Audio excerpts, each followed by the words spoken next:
How y'all doing today? Today I'm going to make some clarified butter. I'm going to show y'all how I'm going to be doing it.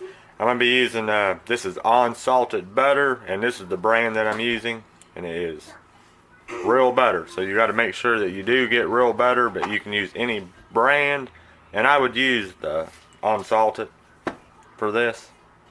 And I'm going to be using a 3-quart pan or pot. Now let's get the butter in the pan. So I got all 3 sticks in there using, what is that, 8 times 3, 24 ounces of butter. And you can use really as much butter as you want for this. You could use just 8 ounces or 16 ounces. But I've got it over medium-low heat, and I'm just going to slowly melt it. All our butter has melted, and I'm going to turn the heat up to about medium, just so I can get it up to a simmer. And I'm going to keep stirring it until it starts to simmer. Our butter has started to simmer, and what I did is I just turned the heat down to low because I just want it to barely boil like that.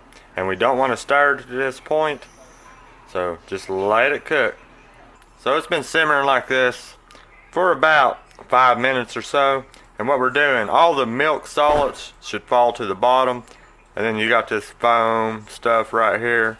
We want to go ahead and, once that comes up, start removing that just with a spoon.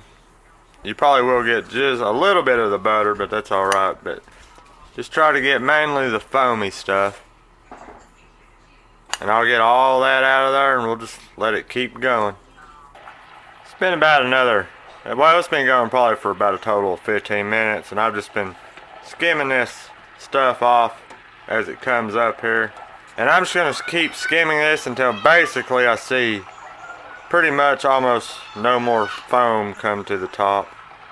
And it'll probably take about a total of 20 minutes or so, I'd say.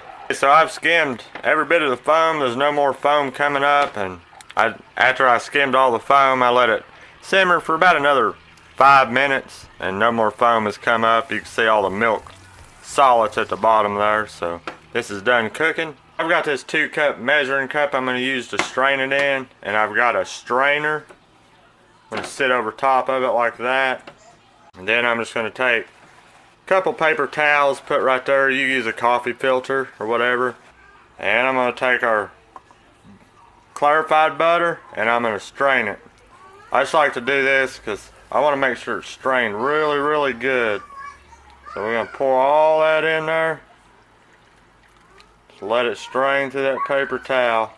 Okay, what I'm left with is 2 cups of clean clarified butter, and I spilled, probably would have had about 2.5 cups, but you see I spilled some of it. I just put it in these mason jars.